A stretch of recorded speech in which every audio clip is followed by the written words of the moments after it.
بالله من الشيطان الرجيم. بسم الله الرحمن الرحيم. الحمد لله رب العالمين الرحمن الرحيم مالك يوم الدين. إياك نعبد وإياك نستعين. اهدنا الصراط المستقيم صراط الذين أنعمت عليهم غير المغضوب عليهم ولا الضالين. صدق الله العظيم. پدی دنیا کی دستور او طریقہ کار دادی که یو بندتا د یو افسر یا د یو چا په یو دفتر کې یو کار ورپیښ شي او دی هغه افسر له کور ته لاړ شي او هغه ته وایي چې خانجي یاره زما دا مسله ده او که څه طریقه دې راله جوړه کړه، نو افسر ورته څه وایي؟ داسې چلو کا، یو درخواست ولیکه او بیا دفتر ته راشه، په دې ټیم باندې راشه او په دې طریقې سره بالته خبره وکړي نو کار به دې وشي. د درخواست چلم ورته وښي، د خبرې کولو چلم ورته وښي او ورته وایي چې دې طریقې سره دا کار وکړه نو مسله به دې حل شي. دغه طریقه الله تعالی دې بنده سره کړې ده په سورة الفاتحه کې چې بنده مونځ خو به کې که نه، فرض دی در باندې، اوس څنګه به کې په مونځ کې چې ودرېږي نو ما ته به څه وی، سوال به څنګه کې، غوښتنه به څنګه کې او څه به غواړې. دغه طریقه الله تعالی د غوښتلو او د الله تعالی نه د سوال کولو الله ته به ودرېږي نو څه به وی، دغه طریقه الله تعالی په دې سورة الفاتحه کې بنده ته ښودلې ده چې بنده ما ته ودرېږي په مانځه کې نو طریقه په دې طریقې سره اول زما حمد و ثنا ووایه، بیا ما ته خپله عاجزي ښکاره که، بیا ما نه وغواړه چې څه غواړې. د مالک یوم الدین پورې مختصر تشریح او تفسیر مونږه ذکر کړیو. ایاک نعبد و ایاک نستعین. ایاک نعبد خاص تالر عبادت کو مونږه، و ایاک نستعین او خاص تانه مدد غواړو مونږه. دا لفظ په اصل کې په عربی ژبه کې داسې دی، نعبدک مونږ ستا عبادت کو، او دا ورپسې لفظ په اصل کې داسې دی ونستعینک او مونږ ستا نه مدد غواړو.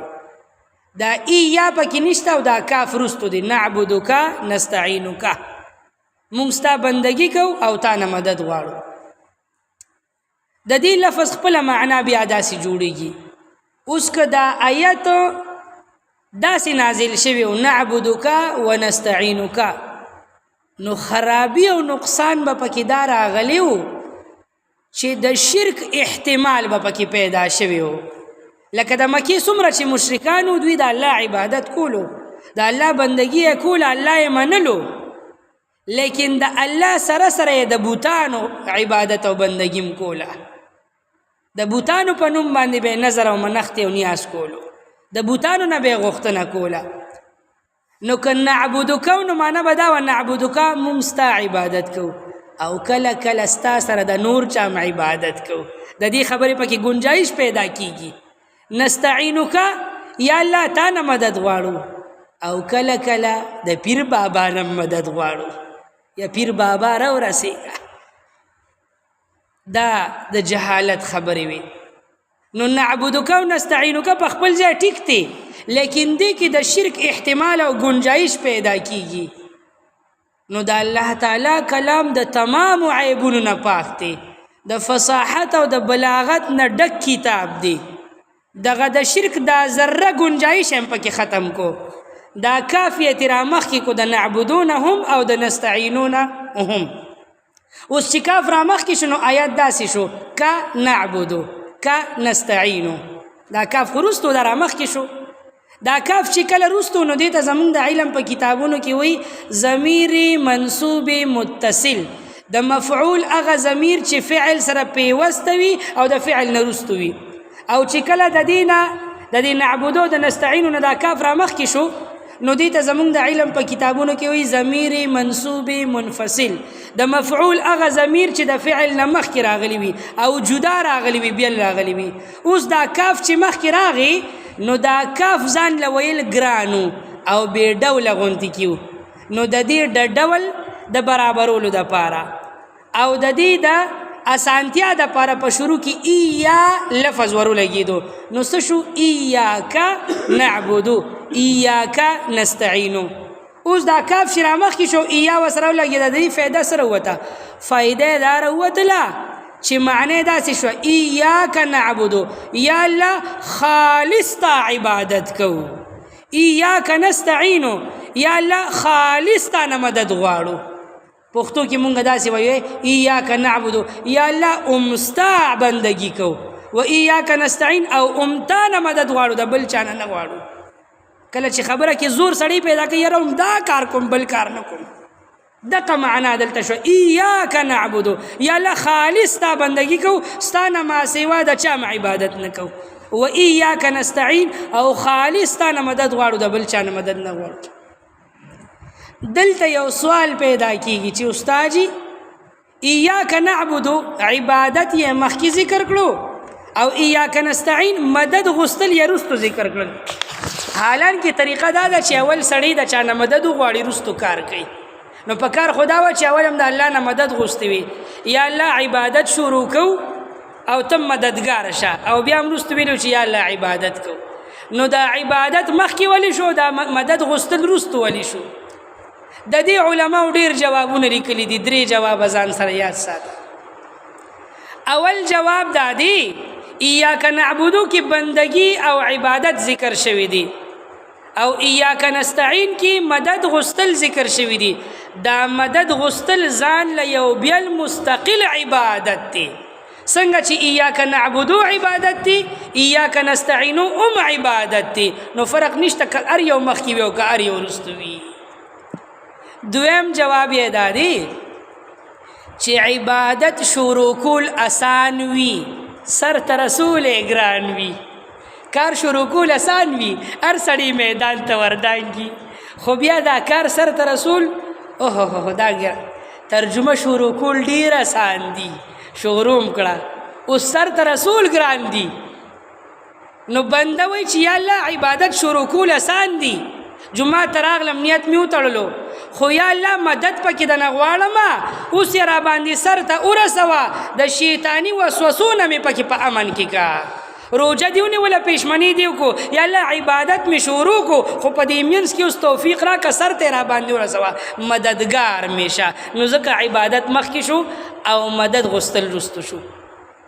او دریم جواب دا دی چې کله کله بنده عبادت شروع کړي که نه، نو دکې لږ انا راشي، ځان ورته سخکاري، زه خو هم دغه شوم که نه، دونه مې ذکرونه وکړل او دونه مې تلاوتونه وکړل او دونه ځان ته بیا څه وایي لږه غرور غوندې کې پکې راشي، ښودنه ریا پکې راشي. نو عبادت یې مخکې ذکر کو او مدد یې ورپسې وروستو کو چې یا الله عبادت کومه، او که په دې زړه کې مې څه شیطاني وسوسې ریا غرور تکبر انا راځي، یا الله مدد دنه غواړم د دغه ټولو نه مې په حفاظت کې کا، چې عبادت خالص تا د رضا دپاره شي او ته یې په خپل دربار کې قبول کړي. نو ځکه عبادت مخکې او مدد وروستو شو. د عبادت علماو 4 غټ قسمونه ذکر کړي دي.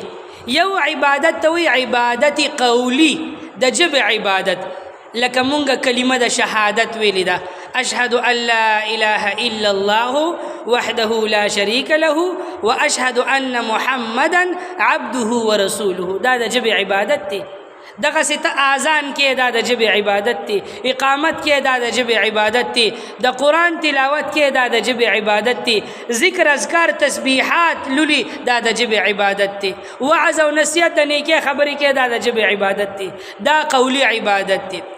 دویم نمبر عبادت ته ویل کېږي عبادت بدني، چې د بدن سره تعلق ساتي، لکه دا منځ دا بدني عبادت دی او ورسره د ژبه هم خوځېږي، قولي عبادت هم دی. یا روژه نیول دا بدني عبادت دی، جهاد فی سبیل الله کول دا بدني عبادت دی، او داسې نورم ډېر عبادتونه شته. ښځه د خاوند خدمت کوي د الله د رضا دپاره بدني عبادت دی. خاوند د ښځې ساتنه کوي، کور کټ پوزي خرچه ورکوي، دا د بدني عبادت دی. مور پلار د بچو پرورش کوي، ساتنه کوي، ګټه وټه وله کوي، د هغوی تربیت کوي، دا بدني عبادت دی. بچی د مور پلار خدمت کوي، دا بدني عبادت دی. استاد شاګرد ته ښودنه کوي، دا بدني عبادت دی. شاګرد د استاد نه زده کړه کوي، دا بدني عبادت دی. ورسره قولي عبادت هم دی. یو بنده حلال رزق ګټي، کاروبار تجارت وغیره کوي او خالص د الله د رضا دپاره کوي، حلال کاروبار کوي، دا بدني عبادت دی. او دریم نمبر عبادت دی، هغې ته ویل کېږي عبادت مالی، د مال چې د مال سره تعلق ساتي، لکه زکات د الله په لار کې ورکول، صدقه او خیرات کول.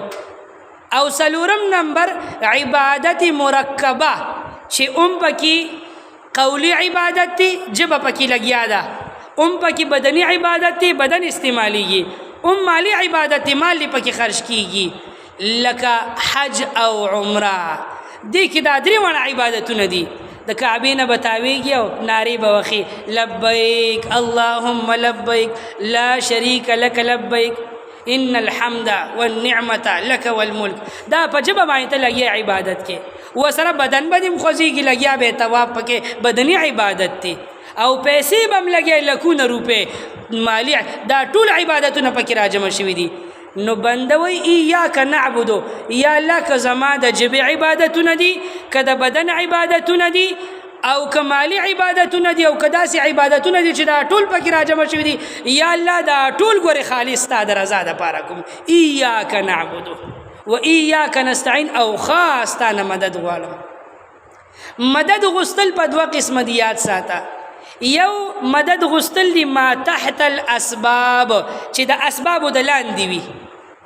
لکه ته کور کې ناستې او بچو ته یو ګیلاس اوبه راوړه، لکه مدد غواړې که نه غواړې؟ یاره دې بازاره پورې میزان سره په موټر سایکل بوځه، دا مدد غوښتل نه شو، دا مدد غوښتل دي. دې ته وایي ما تحت الاسباب، دا د اسبابو د لاندې دي.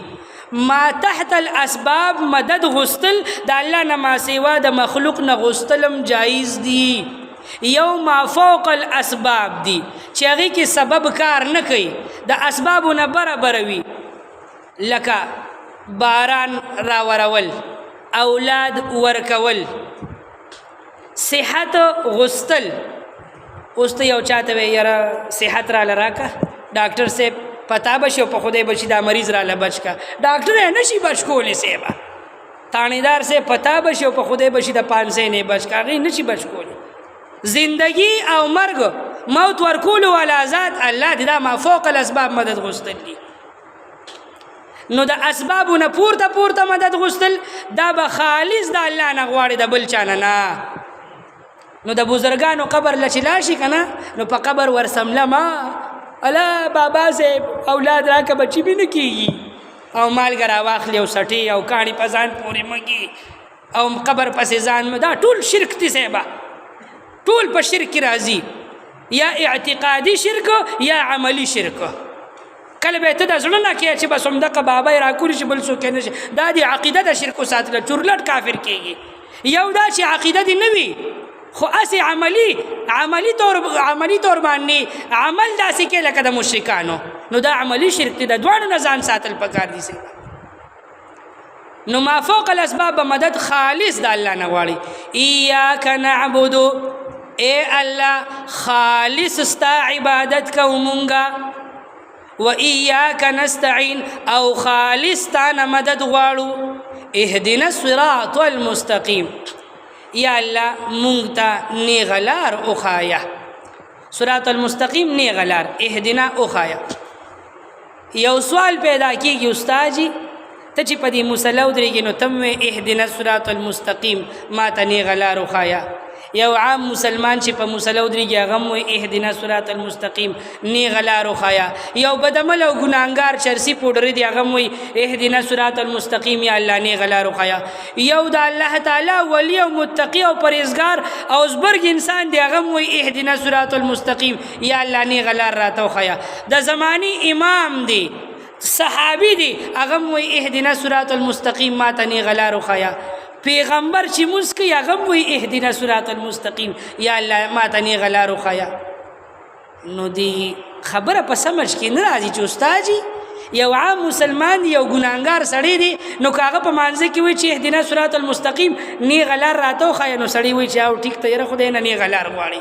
اوس پیغمبر یا صحابي یا د الله یو ولی او نیک بنده بزرګ چې هغه هم وایي اهدنا صراط المستقیم، ولې دی په نیغه لار نه دی څه دی الله دته الله نیغه لار نه ده ښودلي چې د الله پیغمبر هم وایي الله ما ته نیغه لار وښایه. سوال پیدا شو. امام راغب اصفهانی رحمت الله علیه د قرآن یو ډېر لوی مفسر تیر شوی دی، هغې د دې خبرې جواب لیکلی دی. وایي اول په دې هدایت ځان پوهېږه چې هدایت څه ته وایي.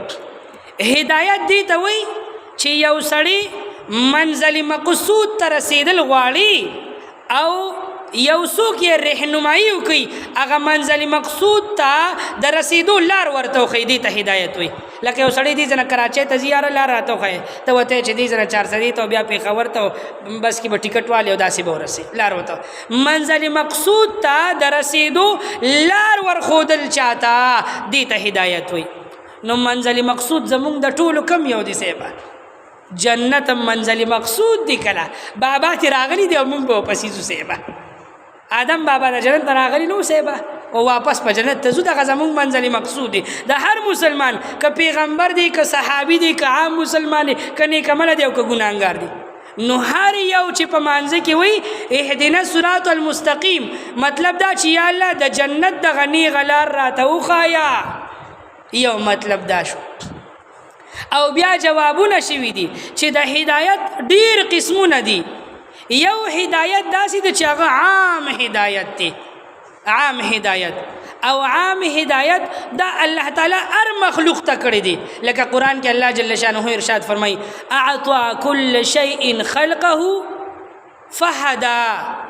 الله تعالی هر یو څیز پیدا کو بیا ورته هدایت وکړلو، یعنی د ژوند د تېرولو لارې ورته وښودله.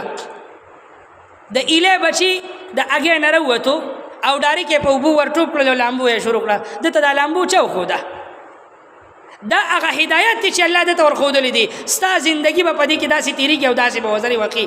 د مرغۍ بچي د جالې نه راوالوځي، دته الوتل چا وښودل؟ دا هغه هدایت دی چې الله دې مخلوق ته ورکړی دی. ماشوم پیدا شو، دته چا ورښودل چې د مور سینه روا او پیس کا؟ دا هغه هدایت دی چې الله نومې مخلوق ته ورښودلی دی. دا هدایت عامه دی، تمام مخلوق ته ښودلی شوي دي. یو د هدایت دا قسم دی. دویم هدایت هغه د دین یو درجه خاص دی، او دغه هدایت الله انسان ته او جناتو ته ښودلی دی. اوس انسان او پیری که دغه هدایت ومني او دا هدایت د پیغمبرانو په ذریعه ښودلی شوي دي، لکه شریعت او کتاب د الله تعالی او د جنت لاره. اوس کدی انسان او پیری دغه هدایت ومنلو دته مسلمان وي، او کني مني دته کافر وي. دا د هدایت دویمه مرتبه ده. او د هدایت دریم قسم او دریمه مرتبه دا ده چې هغه لږ د دین یو درجه نورم خاص دی، او هغه هدایت ته توفیق ویل کیږي چې بنده ته نیک عمل ته شوق پیدا کیږي او د ګناه نه لرې تښتي. او څلورم نمبر د هدایت قسم او مرتبه دا ده چې هغه کې الله تعالی د دې بنده درجې اوچتوي او درجې یې سیوا کوي. اوس دې څلورو واړو معنو ته سوچ وکړه. یو ګناهګاره مسلمان چې په مانځه کې وایي اهدنا الصراط المستقیم، دی د الله تعالی نه د دویمې مرتبې دا هدایت غواړي، یا الله د ګناه نه مې لرې کړه او نیکۍ ته مې نږدې کړه. او یو متقی او پرهیزګار انسان چې په مانځه کې وایي اهدنا الصراط المستقیم، دی د دریمې مرتبې دا هدایت غواړي، یا الله د نیکو اعمالو دا توفیق مې نور هم زیات کړه او د ګناهونو نه مې بیخي لرې کړه. او چې پیغمبر وایي اهدنا الصراط المستقیم، نو دی د څلورمې مرتبې دا هدایت غواړي چې یا الله درجې چې کمې دې راکړي دي خو دې راکړي دي نور یې امراله بلند دی او زیاتې کړه. نو اوس اهدنا الصراط المستقیم معنا صحیح شوله.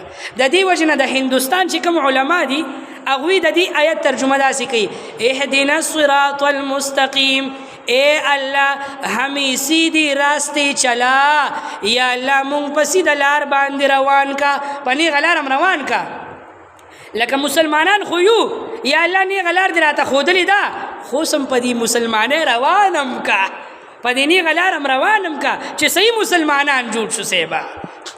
او یو معنا بعض مفسرینو بل کړی دا اهدنا الصراط المستقیم مطلب دا ثبتنا علی صراط المستقیم یا الله پدی نی غلارم ثابت قدم اوساتا. نو مطلب دا شو چې یا الله د مور په غیږه کې کلمه ویلې د مسلمانان یو نیغه لار دې راته ښودلې ده مونځ او دس او ذکر او تلاوت کو په نیغه لار روانم یو او یا الله په دې نیغه لارم کلک او مضبوط اوساته اسې نه چې ته په بلبل طرف ته لاړ نشو کافران نشو اخره خاتمه خراب نشي شیعاګان او قادیانیان نه جوړ نشي. نو د اهدنا صراط المستقیم معنا بداوی چې یا الله مونږ په دې نیغه لار باندې ثابت قدم اوساته. نو دا درې وانه معنی په خپل ځای باندې صحیح دي یو د بل نه ښایسته او ښکلي دي. اهدنا الصراط المستقیم یا الله اوښایه مونږ ته نیغه لاره صراط الذین لار د هغه خلکو انعمت علیهم چې تا پې انعام کړی دي. نیغه لار د چا ده؟ نیغه لار د هغه خلکو ده چې یا الله تا په انعام کړی دي. انعام په چا شوي دي؟ په څلور قسمه خلکو انبیا صدیقین شهدا او صالحین. مخکې مې درته د دې تفسیر ویلی اوسېبه غیر المغضوب علیهم نلار د هغه خلکو مغضوب علیهم چې غضب شوي دي په هغوی باندې ستا یا الله چې ستا غضب په چا نازل شوي دي د هغوی لار راته مه ښایه په هغې لار باندې مه روانوه. غضب په چا شوي دي؟ په یهودیانو باندې. ولا الضالین او نه لار د ګمراهانو یا الله د ګمراهانو خلکو لار راته مه ښایه. ګمراهان څوک دي؟ عیسیان ګمراهان دي لکه د امریکې ولادات. نو مونږه سوال کوو په دې مانځه کې چې یا الله د پیغمبرانو د صدیقین د شهداو او د نیکانو خلکو لار راته وښایه او د یهودیانو د عیسیانو لار راته مه ښایه په دغه لار باندې مه روانوه. الحمد لله رب العالمین تمام تعریفنا خاص اغا الله لردی رب العالمین چې پالون کې د عالمونو لرا الرحمن الرحیم چې ډیر زیات بخون کې او مهربان ذات دی مالک یوم الدین مالک دروازې د جزا دی. ایاک نعبد اے الله مونږه خاص تا عبادت کو و ایاک نستعین او خاص تا مدد غواړو. اهدنا الصراط المستقیم اے اللہ اخای مونتانی غلارا صراط الذین لار دا اغا خلکو انعمت علیہم چتا پی انعام کردی غیر المغضوب علیہم نلار دا اغا خلکو چی غضب شویدی پا حغوی باندی ولدالین او نلار دا گمراہانو. زبس اللہ دا عمل کلو توفیق راکی. سبحان ربک رب العزت عما یصفون وسلام على المرسلين والحمد لله رب العالمين.